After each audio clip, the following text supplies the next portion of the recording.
We're going to talk to Allison, who is calling in from Massachusetts. Allison, you're live on Truth Wanted. What's Hello, up? Allison. Hey, how's it going?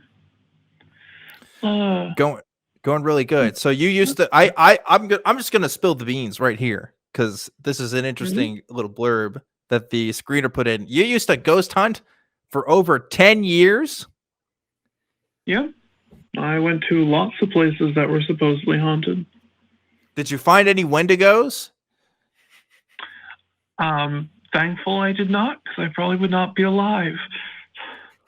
I guess so, huh? Well, I don't know. I'm talking to a Wendigo right now, and my mortal state is still like in the alive zone.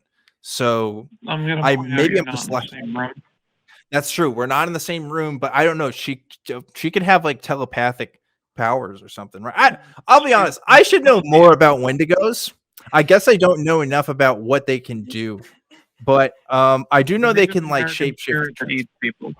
Yeah, I know that. I know about the eating people thing, and I know they can shapeshift. Maybe that's all I need to know. I don't know. Anyway, so Allison, what else did you want to call in about? Well, I noticed when I was first looking at it that you mentioned the first thing I saw was, do people know what a Wendigo is? And I'm like, yeah, I know what a Wendigo is, and I also know what the Ipecac is. But that's besides the point. And I was also curious about, it said like people have done ghost hunting or paranormal experiences. And I'm like, well, I've done a lot of ghost hunting. I've found no ghosts. So.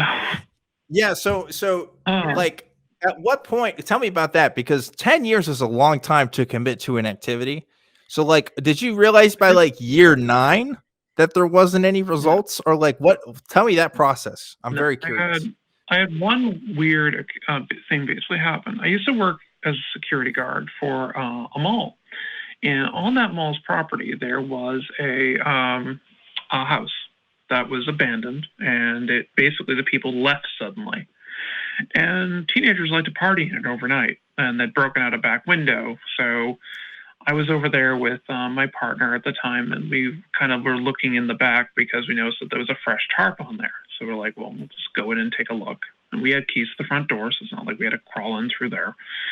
We looked around, and we were basically like, yep, there was some kids partying here. We'll just note it in the log and call it a day. And we heard something moving upstairs. Well, there were 2 stairways to get upstairs. So I went up one, he went up in the other. We met in the middle, and we didn't find anything. We went through every single room, found nothing. Went into the attic, found nothing. Checked the basement just to make sure we weren't hearing anything bouncing around. Found nothing.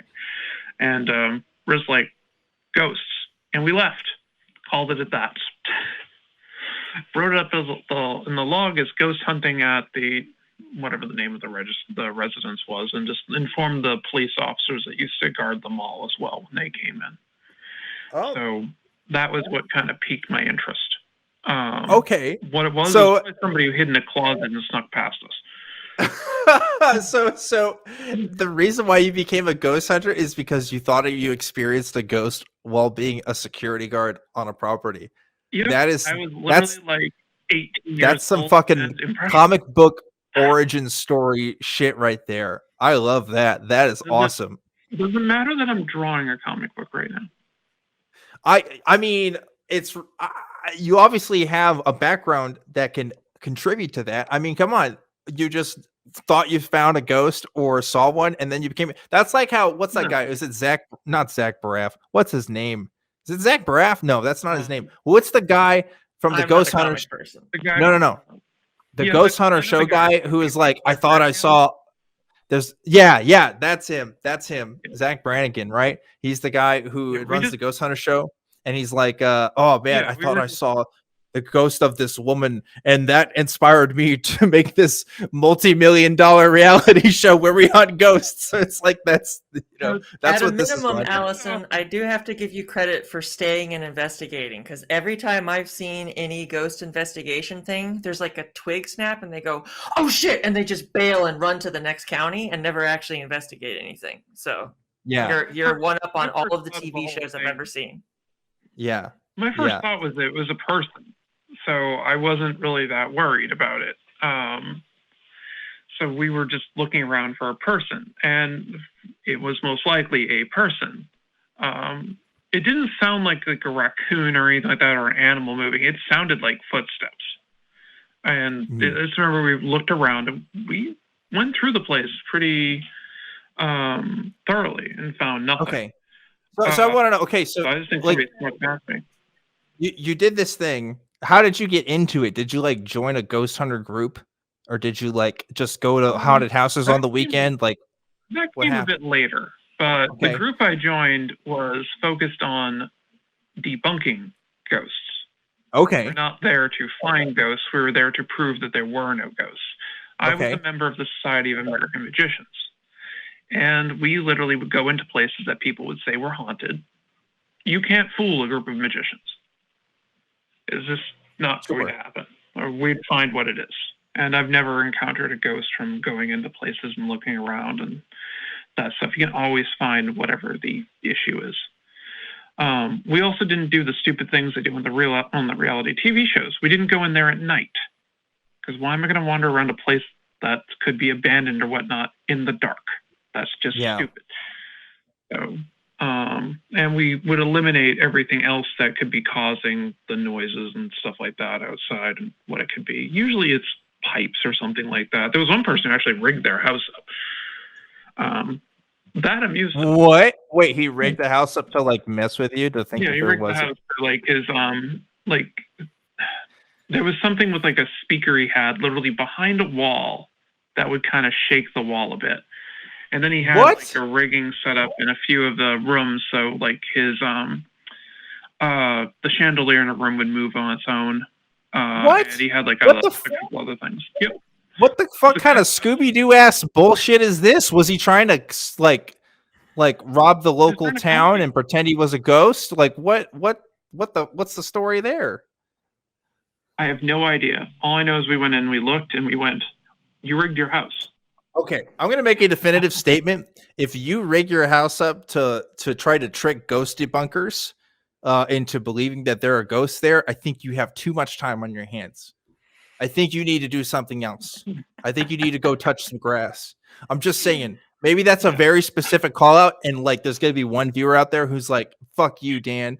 But no, I'm gonna lay it out right here. Okay, don't go tricking ghost hunters with like shaking chandeliers. That's just and weird. They would have got away with it too. They would have gotten away with it too. Kids. Yeah. By the way, it's Zach Baggins.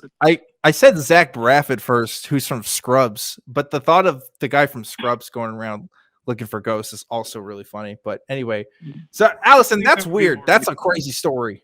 So, like, why did you finally stop? What convinced you that it wasn't worth your time anymore? My work basically got too much that I couldn't do it on the side. I mean, it wasn't like I was getting paid for this or anything. Damn, capitalism wins again. It's my powerful need to eat. Jeez, that's sad. Work should not get in the way from ghost hunting. I say follow your dreams. I bet if you prayed hard enough, you wouldn't get hungry anymore. There's that too. Oh yes, because I'd die. But anyway, the other fun one that I had is the Danvers Mental Hospital before it was reconverted into the condominiums it is now. They filmed a movie there called Session 9, and there were supposedly things that happened during filming and all that. Well, we went in and looked around, and we found plenty of signs of homeless people squatting there, but again, no ghosts. Granted, there were a lot of areas we didn't go into because we thought we might die. So rather than not become ghosts ourselves, we decided to just avoid those areas and say, just knock that part of the building down. But yeah. Well, I am disappointed that your ghost ending career had to end beyond circumstances in your control. But you know what? I'm glad that you figured out that it probably wasn't all real in the first place, right? I haven't been a believer. I went to Catholic school as a child. That cured me of my Catholicism very quickly. Yeah. So I've heard that. I heard that happens to a lot of people that go to Catholic school. Yeah. Yeah, I lost my belief in things at a very young age, much to my parents' chagrin. Studying Christianity is a great way to not be a Christian anymore. It's true. It has been said, but due to the a lot of it's actually due to my was my theology teacher. He had a doctorate in Hebrew scriptures and New Testament studies and other such things. And one of the first things he said when we came into class, that if you believe anything that's actually written in this book is actually happening, you're an idiot. What? What your theology about the Bible? Yep. Whoa, that's a hardcore thing to say. In a teaching Maybe he environment. was on his last year or something, and just finally didn't want to hold it Okay, anymore. hey, this whole thing is fucking bullshit, and we're about to talk a whole semester about it. I've held up the ruse for 10 years. I'm done. That's wild. Oh my gosh. Yeah, I wish, but no, he was there long after I left. But he just, the way he taught it, he said that this is myth. I want that guy to call into the show. Legend. What the heck? Well, I love to get I don't think it's alive anymore at this point, but yeah. 20 years well, I would love doubting theology teachers to call in to talk to them to see what that is like, because I don't know how you do that. But anyway, Allison, that's about all the time I think we have for this call. But thank you so much for that entertaining sequence of events that you described there, going from I couldn't find the ghost, like I would if you're writing a comic about this, I'd rewrite the security guard bit to, or not, maybe security guard work, but instead you're like a private eye, and like there was a ghost case and I couldn't solve it, and now I got to find all the ghosts and prove that this is what happened. I don't know, there's ways you could work around that. Well, what'd you think? I think it should be written in the neo-noir where they're talking to themselves with all the quiet saxophone music. Exactly. And there's a ghost that plays the saxophone music. And they have to figure out. The ghost is the main character's imaginary friend, but then at the end of the comic book, they find out it was actually a real ghost all along. Right. It's a real ghost that he thinks, the private eye thinks it's just he's talking to himself. And he's hearing the saxophone music in his head, but it's actually a tiny ghost with a saxophone that's just constantly behind him the entire time.